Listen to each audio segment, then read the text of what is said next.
Bonsoir, c'est Mouloud Achour. Je vais recevoir Monique Canto-Sperber pour son livre L'oligarchie de l'excellence et le non moins excellent Pierre Ménès pour son livre Deuxième mi-temps. Qu'est-ce que tu veux, toi? Ça va, gros? Ouais, gros, ça va. C'est le gros journal, mais c'est aussi le journal des gros. Voilà. Des ex-gros, s'il te plaît. Des ex-gros. Merci. Merci, Pierre.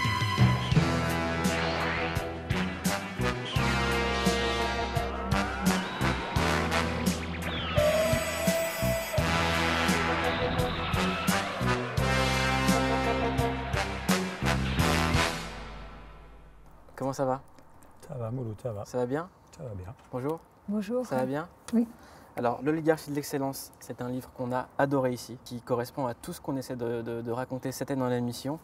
Et c'est grâce à l'excellence française que Pierre Ménès est avec nous, en tout cas à sa médecine. Deuxième mi-temps, je vous l'offre. C'est un témoignage incroyable. Merci infiniment. Je l'ai regardé tout à l'heure et j'avais vraiment envie de le lire en détail. Merci. Avant de parler de votre livre et de tout ce que ça raconte, je tiens à dire à quel point je suis content que tu sois là, Pierre.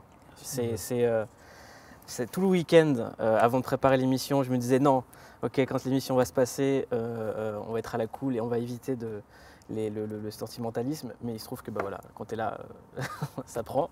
Et que je suis vraiment content que tu sois là.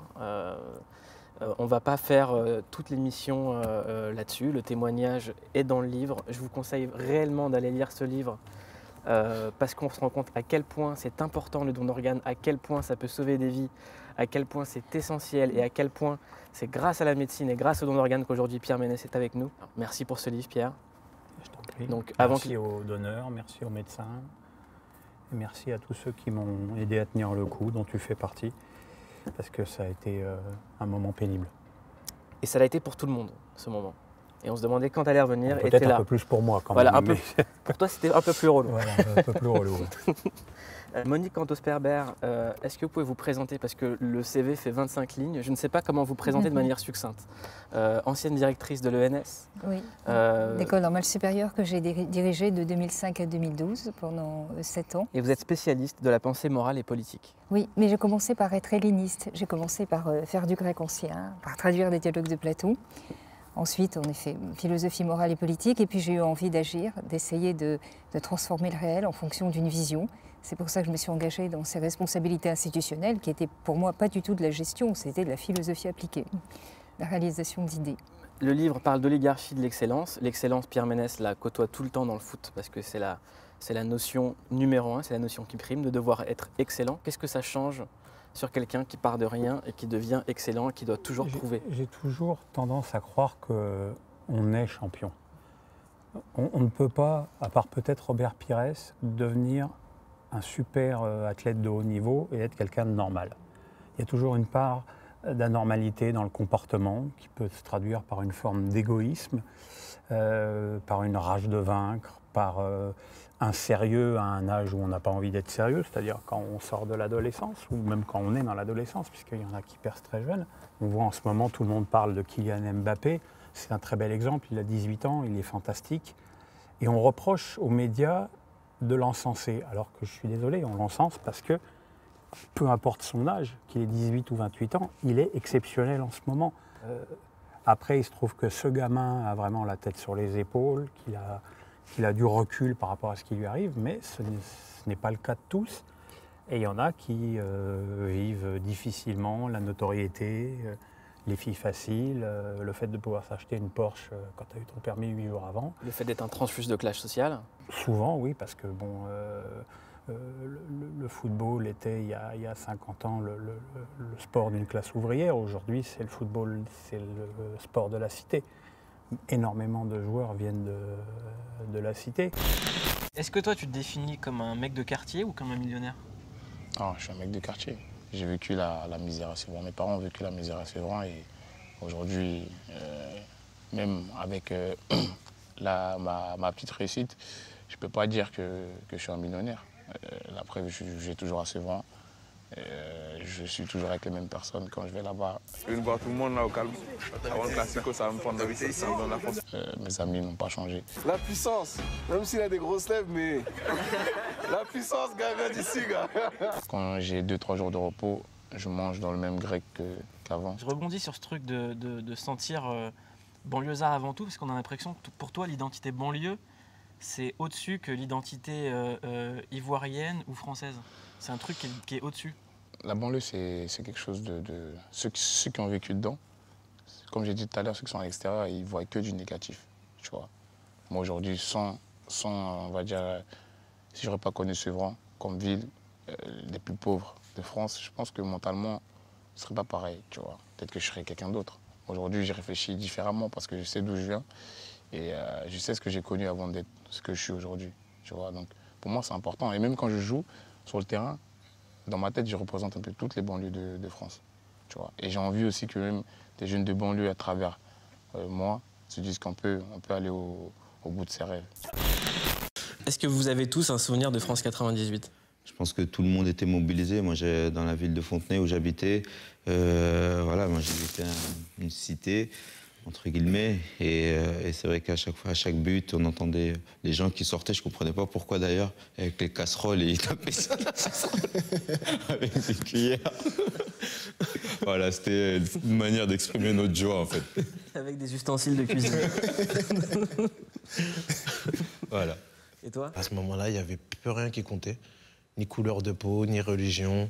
Tout le monde se sautait dans les bras. C'est de la pure folie. Je les connais pas, tout le monde s'aime, tout le monde il est beau. Voilà, de pouvoir rassembler tout le monde comme ça, quelle que soit l'origine, quelle que soit la couleur, et d'avoir voilà, un moment de joie tous ensemble.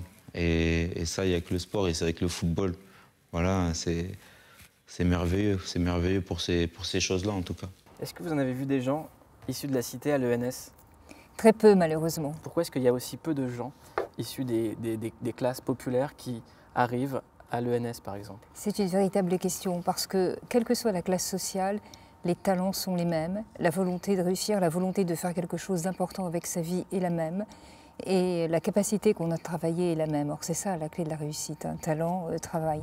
Mais encore faut-il être dans une organisation sociale qui reconnaît vraiment les talents et qui ne condamne pas les jeunes en fonction de leur milieu social.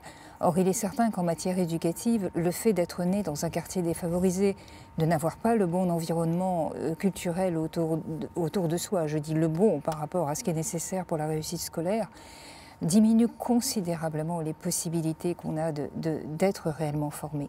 Et sans un minimum de formation de base, c'est très difficile de pouvoir véritablement exprimer tout ce qu'on peut exprimer avec sa personnalité ou ses talents. Et puis il faut une société qui soit vraiment capable de reconnaître les talents, au lieu de se fier à des signes qui sont des signes importants, mais la réussite d'un enfant ne peut pas se limiter à ça. Par exemple, avoir réussi ses études, avoir réussi un concours, on ne peut pas se limiter à ça. Il faut une société plus ouverte où on reconnaît le talent. C'est quoi ta définition de la réussite, Pierre ? Je pense que c'est être épanoui dans sa vie. C'est, dans la mesure du possible, de pouvoir vivre de quelque chose qui est soit ta passion, ce qui est mon cas évidemment. Je suis payé pour... Comme je disais, quand j'étais à l'équipe, j'étais payé pour voir des matchs de foot dans les plus grands stades du monde. C'est un boulot de rêve. Aujourd'hui, je suis payé pour dire des sottises à la télé. C'est aussi un boulot de rêve. Sur une chaîne de rêve. Sur une chaîne de rêve. Wesh pépère. Mais je crois que c'est être épanoui dans sa vie professionnelle et dans sa vie privée. Et si je peux ajouter un truc, c'est aussi avoir la santé. Parce que si tu n'as pas la santé, tu peux rien faire. Mani, vous êtes épanoui ? Voilà, en tout cas, je fais ce que j'aime. Hein. Ma vie est en accord avec ce que je voulais. J'aurais préféré le faire à une époque où il y avait plus de possibilités pour le genre d'aspiration que j'avais et où il n'y avait pas de jugement préalable, parfois si négatif sur les femmes. Quel genre de jugement vous avez eu ? Vous trouvez qu'il y a des jugements plus négatifs sur les femmes aujourd'hui qu'il y a quelques années ? Dans le milieu que je fréquente, accéder à une position de pouvoir, c'est véritablement briser un tabou. Hein. Et en général, on vous le fait payer bien cher. Vous avez eu quoi à affronter quand vous dites que vous avez payé bien cher les choses ? Je veux pas non plus exagérer, hein, ce que j'ai fait à peu près ce que je voulais faire. Mais là, je ne parle pas simplement en mon nom, c'est beaucoup de mes amis qui ont rencontré les mêmes difficultés. D'abord, si vous voulez, c'est difficile d'avoir de l'ambition pour une femme sans être taxée d'intrigante, de femme prête à tout, etc. Les femmes, souvent, sont pas tellement jugées sur ce qu'elles font, mais en fonction de clichés qui leur sont attribués. Donc ça n'empêche pas de faire ce qu'on veut faire. Mais il est vrai que c'est dur, il faut inévitablement se forger une carapace qui vous amène à, au fond, pas réagir à tous ces détails et avancer vers ce que vous voulez faire, vers ce que vous voulez réaliser. Comment en finir avec l'oligarchie de l'excellence? Pourquoi est-ce que c'est toujours les mêmes qui ont le droit d'être excellents? Il faut un petit peu d'histoire ou d'explication sur la raison pour laquelle on en est arrivé à ce phénomène. Là, il y avait 70 000 étudiants dans les années 30 en France, il y en a 2,5 millions aujourd'hui. Donc ça, c'est formidable, une démocratisation extraordinaire dont ont essentiellement profité les enfants issus de milieux défavorisés. Mais comme tous les phénomènes de démocratisation, il faut s'assurer que ce qu'on démocratise ne se dévalue pas. Et les joueurs de foot, Pierre, pourquoi est-ce que souvent les joueurs de foot qui sont quand même sortis très tôt de leur famille pour aller dans des centres de formation se retrouvent souvent avec des niveaux scolaires aussi bas? Parce que quand tu sais que tu vas devenir pro, l'école n'est plus une priorité. Tu sais que tu vas être pro, tu sais que tu vas gagner de l'argent tout de suite, beaucoup plus que tes parents, beaucoup plus pour certains que même toute ta famille. Et je veux dire, je pense que, à moins d'être tombé sur quelqu'un qui aime les études, qui aime le savoir, qui aime apprendre, qui aime emmagasiner des informations, il y en a beaucoup aussi qui font des études pour avoir un métier. Si moi j'ai arrêté mes études, j'ai arrêté en deuxième année d'histoire à Nanterre pour rentrer pigiste permanent à l'équipe. Moi je voulais être journaliste, je n'allais pas continuer à avoir un diplôme pour être journaliste, qu'on me proposait d'être journaliste sans passer le diplôme. Il m'est arrivé la même chose. Voilà. Là, ça se sent un peu. Mais attendez, l'important, ce n'est pas le diplôme, c'est la formation que vous avez reçue quand même. C'est ça qui reste toute la vie, c'est ça la grande richesse. Le diplôme, ça facilite les choses, mais l'essentiel, c'est ce qu'on a appris et dont on va se servir tout le temps. Mais aujourd'hui, un diplôme, est-ce que ça sert encore à quelque chose? Les diplômes n'ont pas la même valeur. Malheureusement, il y a des diplômes qui servent beaucoup et qui offrent même toutes sortes de facilités, parfois même des garanties à vie, presque des rentes à vie. Hein. C'est essentiellement les diplômes que procurent les grandes écoles, enfin en tout cas le fait d'avoir été ancien élève d'une grande école. Parce que moi, par exemple, j'ai découvert l'existence de Sciences Po quand j'ai eu mon premier stagiaire qui en venait. Je ne savais pas que c'était possible de faire cette école. Comment est-ce qu'aujourd'hui, si on veut aller à l'école normale supérieure, comment on fait? Qu'est-ce qu'il faut? Bon, eh bien, d'abord, il faut le vouloir, il faut aimer travailler, étudier, il faut aimer apprendre, ça c'est sûr. Mais ça, on aime tous apprendre. Mais par-delà cela, il faut aimer aller au fond de ce qu'on apprend et à partir de ça, essayer d'inventer quelque chose, de trouver quelque chose. Donc alors on passe le bac, ok? Oui, on passe le bac, après. Ensuite on est admis dans une classe préparatoire. En général, ce sont 2 années, Hippocagne et Cagne pour les lettres, mathématiques supérieures, mathématiques spéciales pour les sciences. Et puis ensuite, on passe un concours. Et c'est là que les problèmes commencent, parce que la formation, en général, est très bonne. C'est très exigeant, il faut des élèves qui aiment bien travailler, mais on apprend des méthodes de travail, on apprend à mémoriser, à travailler vite, à classer ses idées, à pouvoir clairement exprimer ce qu'on a envie de dire. Ça compte toujours dans la vie, ça sert dans toutes les circonstances, ça. Après, il faut passer un concours, et un concours où sont reçus en fait très peu de gens, c'est 5% de ceux qui le préparent. Et c'est un petit peu dommage que le seul moyen d'accéder à des formations qui offrent toutes les garanties en termes d'emploi soit pour l'essentiel des concours. Alors qu'aux États-Unis, par exemple, dans les meilleures universités, il y a des étudiants largement aussi intelligents que les élèves des grandes écoles françaises. Et aux États-Unis, mais on ne les sélectionne pas comme ça. On fait souvent du sport pour payer ses études. Oui, et puis dans les universités américaines, il y a souvent de très grands sportifs. Oui, ils sont payés même. Ils sont même payés, absolument. Et les universités arrangent leur programme de formation pour les sportifs. Oui, mais il y a une tradition du sport universitaire aux États-Unis. La finale Ford de basket à l'universitaire américain, c'est quasiment une audience comparable au finales de NBA. Mais ça veut peut-être dire que nous, on devrait faire la même chose ici, valoriser nos écoles, valoriser nos étudiants, valoriser... Tu fais un championnat de basket universitaire, déjà le championnat de France pro n'intéresse pas les Français universitaires. Hein. J'ai peur que ce soit un peu compliqué. Les jeunes n'intéressent pas les Français, pourtant c'est la relève. Hein. Les Français ne s'intéressent pas à grand-chose, surtout. En tout cas, vous êtes un peu pessimiste. Un peu. Surtout en ce moment. Exactement. Et en ce moment, c'est les élections. Et j'ai une vraie question sur l'excellence, on va en parler, et sur la morale, et sur la politique. Est-ce que vous comprenez que par exemple, en ce moment, quand les affaires se multiplient, les gens arrivent encore à croire en la politique? Mais il faut qu'ils le croient, parce qu'on n'a rien d'autre pour pouvoir avoir un destin commun et avoir et quelqu'un et un gouvernement qui veille aux lois, des institutions qui veillent aux lois et qui permettent de préserver la liberté de chacun et assurer un minimum de solidarité. Mais par ailleurs, je regrette qu'il n'y ait pas davantage de systèmes de réprobation, qu'ils soient légaux ou sociaux, contre toutes les déviances par rapport à ce qu'est le bon comportement. Dans une administration, quelqu'un qui est à la tête d'une administration ne fait pas ça. Pourquoi un homme politique le ferait? Il faudrait qu'il y ait très peu de tolérance à l'égard de ça, et surtout qu'il y ait une intériorisation du fait que quand on a fait, on quitte. On quitte la place. Comment être exemplaire quand ceux qui nous demandent d'être exemplaires ne sont pas exemplaires? Eh bien, c'est la question de toutes nous ne ces sommes pas émissions. des enfants. Je ne suis pas favorable au paternalisme, fût-il exercé par des hommes politiques exemplaires. C'est bien, c'est mieux que nous ayons des gouvernants exemplaires, mais comme disait Platon, si je peux me permettre de le citer, chaque peuple a les gouvernants qu'il mérite. Donc si nous voulons des gouvernants exemplaires, organisons-nous au sein de la société, par toutes sortes d'actions, de rappels, de capacités à avoir accès à la parole publique, formulons de véritables exigences. Et portée par un mouvement de pression citoyen, la classe politique se pliera, bien évidemment, parce qu'elle comprendra bien qu'il n'y a pas de survie en dehors de ça.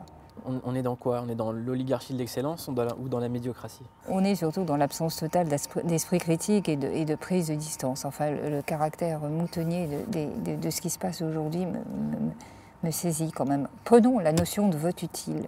Le vote utile, ça suppose que les sondages soient absolument fiables. Si les sondages se trompent, comme beaucoup d'indices le laissent penser, non pas du tout parce qu'ils ne sont pas basés sur de bonnes méthodes, mais parce que beaucoup de gens, semble-t-il, ne disent pas leur vote. On va calculer une stratégie de vote en fonction de données qui se révéleront fausses après coup, donc ce n'est pas du tout quelque chose d'utile pour le lecteur.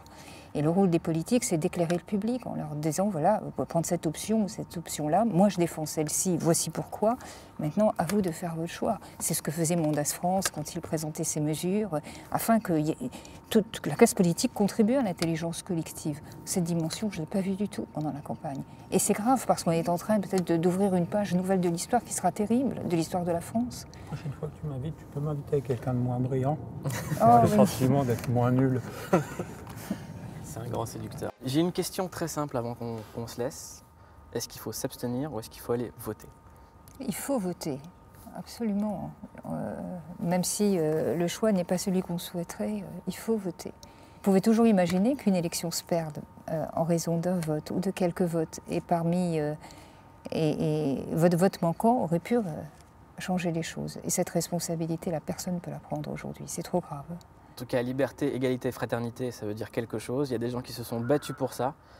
Donc si vous voulez sauver la France, allez voter. Ça vous va? Merci de le dire comme ça. Pierre, tu peux nous faire le lancement de fin pour dire au revoir? Vous venez de regarder le Gros Journal. À bientôt et à dimanche. Et ouais, parce qu'un à dimanche de Pierre Ménès, ça vaut quelque chose dans notre cœur. Merci beaucoup Pierre. Merci Paulo. Merci.